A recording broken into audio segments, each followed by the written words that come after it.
the newspapers and journalists always say the classified Air Force files. Well, the Air Force files, back in the 60s, 70s, were never classified. Any scientist could have asked to have access to them, and they would have been delighted to be able to bring in scientists who could explain some of the things.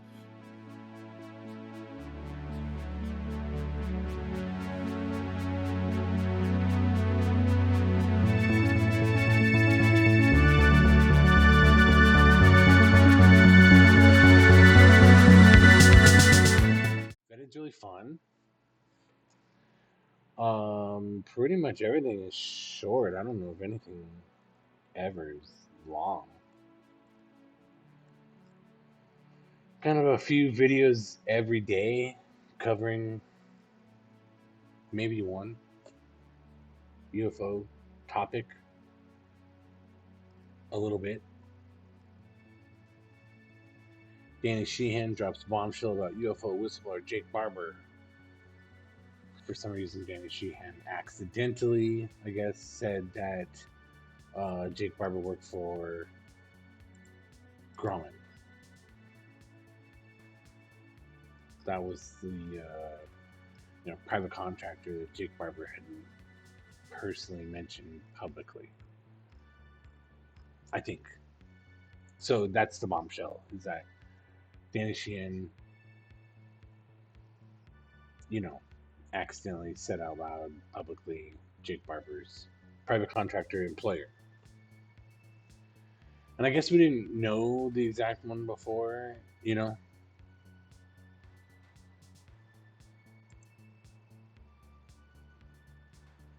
This is fun. I don't know. Let's watch a little. Turn it on. So, Dr. Stephen Greer's on, that's like Danny Jones. So it says up there, Danny Jones.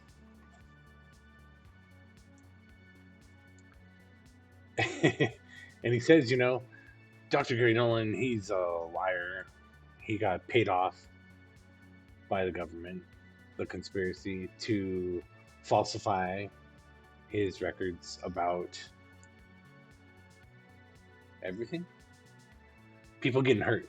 So he's kind of specifically talking about human injury caused by UFOs and aliens. So, Dr. Greer says that UFOs and aliens, the extraterrestrials, they're all good guys. And they don't cause any harm. All of the harm cases where anyone's been harmed in any way, any human's been harmed in any way, kidnapped, mutilated, dosed with radiation, poison, whatever it happens to be, trackers putting them. All that stuff is secret conspiracy, black operators pretending to be aliens in some cases, in all the cases, in most of the cases, and doing the bad, evil, harmful things. And so that Gary Nolan, when he said, yeah, some people have been hurt by aliens, and here's some evidence that I worked on over the years because I'm a doctor and people bring stuff to me and I worked on stuff for people. And so, Danny Jones, he a little bit in this clip anyways, kind of pushes on Dr. Greer a little bit. But that's what the shocking allegations are, is that Gary Nolan was paid off and lied and fabricated his evidence so that it would look like the human black project caused damage to other humans was from UFO and aliens instead. He's a liar when he says that. He's a liar and he was paid off and he's fabricating.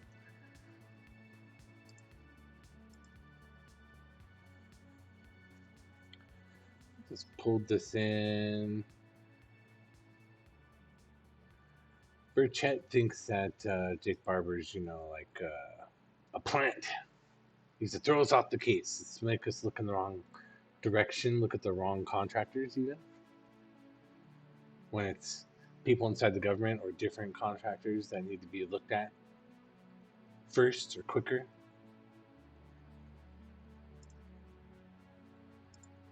This one was super fun. I mean, it's not the longest. I don't know why I thought it was, but it's not the longest. It's just I mean, it's the funnest. He's really ripping into Dr. Greer politely. You know, it's 15 minutes, so it's polite ripping into. He's not mean about it, but he's, you know, Stephen Greer says that he's got a strike force and it's already happened. So that was also on the Danny Jones show, I guess, that he's criticizing here. Let's go listen. I want to go listen. I'll go turn that part on. Alien bodies. Yeah, they have living ones as well. They have living ones, and who is this? Is this the government or is this rogue organization? No, it's a rogue government. It's the secret government, and those are in places that need to be, let's call, liberated. And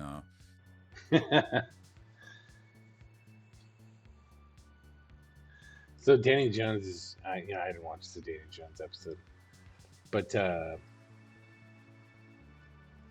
buddy Patrick here, Vetted, he's really kind of taken on to Dr. Greer, because Dr. Greer's saying that I had my strike force rescue some aliens, or we're going to. We've already done it, and we're going to do some more. And, you know, that kind of sends Patrick sort of off the rails. He's like, okay, that's enough, because, like, here's, like, 17 questions we have to ask, like, immediately when you start seeing stuff like that. So that was a fun watch also. So they're fun watches. They're quick. They're fun. This guy is a UFO bro. I don't think he's at the rank of Young Gun at all. You know, he's talking to people. I think he's in the nuts and bolts category, even though he's like Corbell Clan and UFO bro.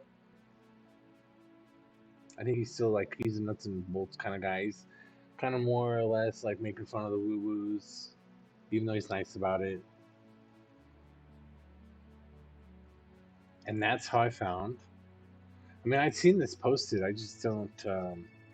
I didn't realize it was an actual interview with Jacques Valle himself. I thought it was just someone talking about, maybe having talked to. But here he is. And when the vetted guy was talking about it, he had said, you know, the guy doing the interview here, Disclosure Team, he did a really good job, because what he did mostly was just let Jacques Valle talk, just tell his story. So, you know, on the face here, I mean, it's an hour long. On the face here, it's I'm getting into it through Vetted, because he says, hey, here we go. Here's some actual Jacques Valle action. It's not just, you know, secondhand hearsay. Jacques Valle, it's actual stuff right here. And so, yeah, you get like an hour of this guy talking about UFOs and aliens. And humans. Mans. Secret mans. Not so secret mans, some nuts and bolts of how the secret mans do their thing. What you get, you know, whenever you're watching this guy, you get that kind of info from him. But usually he's like a quiet guy in the room that people are like reporting on, that where he was standing, who he was talking to. So in this, you know, interview at face value, he is telling the other dude about his, you know, experience that he ran into a UFO. And the whole story, how he got to running into the UFO and everything that happened after, why he was doing what he was doing, how he got to, you know, running into a UFO. Which is really good stuff, because, you know, if you know anything about ufology and Jacques Valle, he's kind of an important ufology figure, category, even. He might be his own category in a lot of ways. So this is really super educational. It's really fun. It's not that long. An hour is not much. It's not enough, obviously, right? One of the main things about the interview that I thought, that I enjoyed, but that I thought was important, was him talking about in the past developing UFO cases, but also since, and now it's 30 years later, continuing to develop those UFO cases 30 years later. So going back and talking to the same dude who's now a fully grown man and has gone through all the experiences of life, good and bad, whatever. And he's spent a lot of time on really old UFO cases that are a century old, and talking to, ancestors of witnesses. But even he said, back in the day when he was working with, so-and-so, that guy told him, well, let's not blow the place up with attention, because we want to see what happens here. Like, we want to come back next week and talk to these same witnesses or go to these same places and see what's going on here. How the phenomenon, whether it's paranormal or not, is developing also. And so, that's probably a big part of the interview here, is him kind of discussing the details of what he was calling developing the cases.